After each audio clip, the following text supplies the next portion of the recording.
Hi ಗೆಳೆಯರೇ, ಶ್ರೀ ರಾಘವೇಂದ್ರ ಸ್ವಾಮಿಗಳು ಅಂದರೆ ಸಾಕು ಕಲಿಯುಗದ ಪ್ರತ್ಯಕ್ಷ ದೈವ ಅನ್ನುತ್ತಾ ಆರಾಧಿಸೋ ಭಕ್ತ ಕೋಟಿ, ಅಸಂಖ್ಯಾತ ಭಕ್ತಗಣ ಗುರುರಾಯರ ಸನ್ನಿಧಿಗೆ ಬರುತ್ತೆ ಅಂದರೆ ಮಂತ್ರಾಲಯದ ಸ್ಥಳ ಮಹಿಮೆ ಎಂಥದಿರಬೇಕು ಎಂದು ಯಾರಾದರೂ ಊಹಿಸಬಹುದಾ? ಅಂದ ಹಾಗೆ ಪವಾಡ ಮಾಡಿದವರೆಲ್ಲ ಮಹಾಮಹಿಮರಾಗಿಲ್ಲ, ಆದರೆ ದೈವಾಂಶ ಸಂಭೂತರಂತೆ ಅವತರಿಸಿ ಜನರ ಕಷ್ಟ ಕಾರ್ಪಣ್ಯ ನೀಗಿದವರನ್ನ ಈ ನೆಲ ಮಹಾಮಹಿಮರೆಂದು ಗುರುತಿಸಿ ಆರಾಧಿಸಿದೆ. ರಾಘವೇಂದ್ರ ಸ್ವಾಮಿಗಳು ಅಕ್ಷರಶಃ ದೈವಾಂಶ ಸಂಭೂತರು. ಅದಕ್ಕೆ ಅವರನ್ನ ಕಲಿಯುಗದ ಕಾಮಧೇನು ಅಂತ ಕರಿತೀವಿ. ಆದರೆ ಮಂತ್ರಾಲಯಕ್ಕೆ ಹೋಗಿ ಬರುವವರು ಕೂಡ ಕೆಲವು ನಿಯಮಗಳನ್ನು ಪಾಲಿಸಬೇಕಾಗತ್ತೆ. ಅರ್ಧಂಬರ್ಧ ಜ್ಞಾನವು ಅಪಾಯಕ್ಕೆ ದಾರಿ ಅಂತ ಹಿರಿಯರು ಹೇಳಿದ್ದಾರಲ್ಲ, ಅದನ್ನ ಯಾವತ್ತೂ ನಾವು ಮರಿಬಾರ್ದು. ಹಾಗಾಗಿ ಮಂತ್ರಾಲಯದಲ್ಲಿ ಏನೇನು ನಿಯಮಗಳನ್ನು ಪಾಲಿಸಬೇಕು ಅನ್ನೋದರ ಬಗ್ಗೆ ಇವತ್ತಿನ ವಿಡಿಯೋದಲ್ಲಿ ತಿಳಿದುಕೊಳ್ಳೋಣ. ಮೊದಲಿಗೆ ಮಂತ್ರಾಲಯಕ್ಕೆ ಪ್ರಯಾಣ ಬೆಳೆಸುವವರು ಕಡ್ಡಾಯವಾಗಿ ನಿಮ್ಮ ಕುಲದೇವರನ್ನ ಪ್ರಾರ್ಥಿಸಿಕೊಂಡು ನೀವು ಯಾವ ಕಾರಣಕ್ಕಾಗಿ ಮಂತ್ರಾಲಯಕ್ಕೆ ಹೋಗ್ತಿದ್ದೀರಿ ದೃಢ ನಿರ್ಧಾರವನ್ನ ಮಾಡಿಕೊಂಡು, ಮುಖ್ಯವಾಗಿ ಮಂತ್ರಾಲಯಕ್ಕೆ ಹೋಗುವ ಮುನ್ನ ಧೂಮಪಾನ, ಮದ್ಯಪಾನ ಸೇರಿದಂತೆ ಎಲ್ಲ ಕೆಟ್ಟ ಅಭ್ಯಾಸಗಳನ್ನು ತ್ಯಜಿಸಿಬಿಟ್ಟು ಆ ನಂತರವೇ ಹೊರಡಿ. ಇದನ್ನು ಸಂಪೂರ್ಣವಾಗಿ ತ್ಯಜಿಸುವುದು ಸಾಧ್ಯವಾಗದಿದ್ರೂ ಕನಿಷ್ಠ ಪಕ್ಷ ದೇವಾಲಯಕ್ಕೆ ಹೋಗಿ ಬರುವವರೆಗಾದರೂ ಅವುಗಳಿಂದ ದೂರ ಇರೋಕೆ ಪ್ರಯತ್ನ ಪಡ್ರಿ.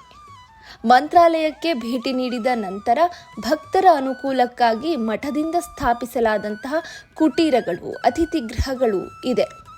ನೀವು ಬೇಕಾದರೆ ಅಲ್ಲಿ ತಂಗಬಹುದು.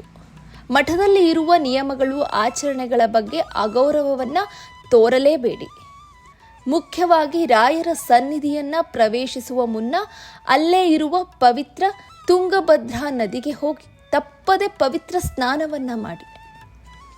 ಬಿಡುವಿದ್ದರೆ ಅಲ್ಲೇ ಇರುವ ಮಂಚಾಲಮ್ಮನ ದರ್ಶನವನ್ನು ಪಡೆಯಿರಿ.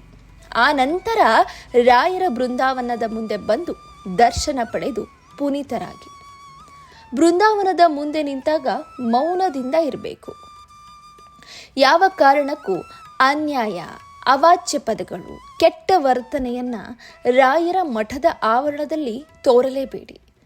ರಾಯರಿಗೆ ಇದೆಲ್ಲ ಸ್ವಲ್ಪ ಕೂಡ ಇಷ್ಟ ಆಗೋದಿಲ್ಲ. ಹಾಗಾಗಿ ಬೃಂದಾವನದ ಬಳಿ ಹೋಗುವಾಗ ಜೋರಾಗಿ ಕೂಗೋದು, ಗದ್ದಲ ಮಾಡೋದು, ಗಲಾಟೆ ಮಾಡೋದು ಯಾವುದನ್ನು ಸಹ ಮಾಡಬಾರ್ದು.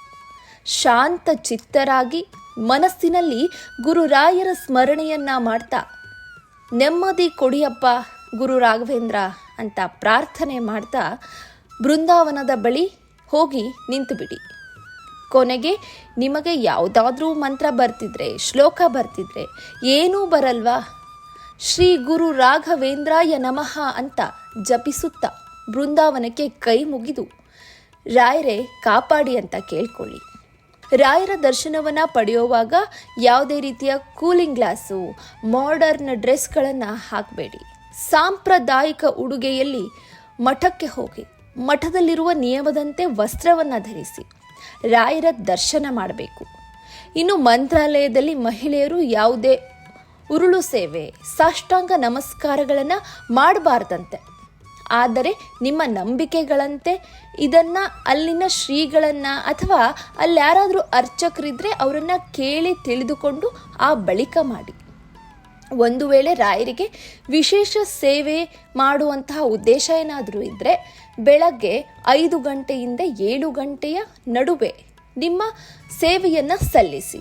ಈ ಸಮಯದಲ್ಲಿ ರಾಯರ ಸೇವೆ ಮಾಡೋದು ತುಂಬ ಒಳಿತನ್ನ ತರುತ್ತೆ ಅನ್ನೋ ಒಂದು ನಂಬಿಕೆ. ಮಂತ್ರಾಲಯದಿಂದ ವಾಪಸ್ ಬಂದ ನಂತರ ಅಲ್ಲಿ ನಿಮಗೆ ನೀಡಿದಂತಹ ಮಂತ್ರಾಕ್ಷತೆ ನಿಮ್ಮ ತಲೆಯ ಮೇಲೆ ಹಾಕ್ಕೊಳ್ಳಿ. ನಿಮ್ಮ ಗುರಿಗಳ ಯಶಸ್ಸಿಗಾಗಿ ಮನಸ್ಸಿನಲ್ಲಿಯೇ ರಾಘವೇಂದ್ರ ಸ್ವಾಮಿಗಳನ್ನು ಪ್ರಾರ್ಥನೆ ಮಾಡಿ. ಬಳಿಕ ರಾಯರ ಸನ್ನಿಧಿಯಲ್ಲಿ ನೀವು ಪಾಲಿಸಿದ ನಿಯಮಗಳು, ಒಳ್ಳೆಯ ಆಲೋಚನೆಗಳನ್ನು, ಆಚರಣೆಗಳನ್ನು ನಿಮ್ಮ ಮನೆಯಲ್ಲಿ ಪ್ರತಿದಿನ ರೂಢಿಸಿಕೊಳ್ಳಿ.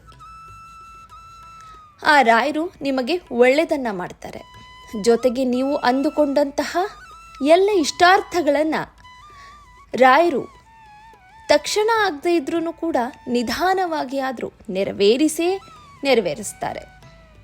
ಗೆಳೆಯರೆ, ಇದೇ ತರಹದ ಜೀವನಕ್ಕೆ ಮಾರ್ಗಸೂಚಿಯಾಗೋ ವಿಡಿಯೋಗಳಿಗಾಗಿ ನಮ್ಮ ಚಾನಲನ್ನು ಸಬ್ಸ್ಕ್ರೈಬ್ ಮಾಡಿಕೊಳ್ಳಿ. ಈ ಮಾಹಿತಿ ನಿಮಗೆ ಸರಿ ಅನಿಸಿದರೆ ಇತರರಿಗೂ ಶೇರ್ ಮಾಡಿ. ನಮಸ್ಕಾರ.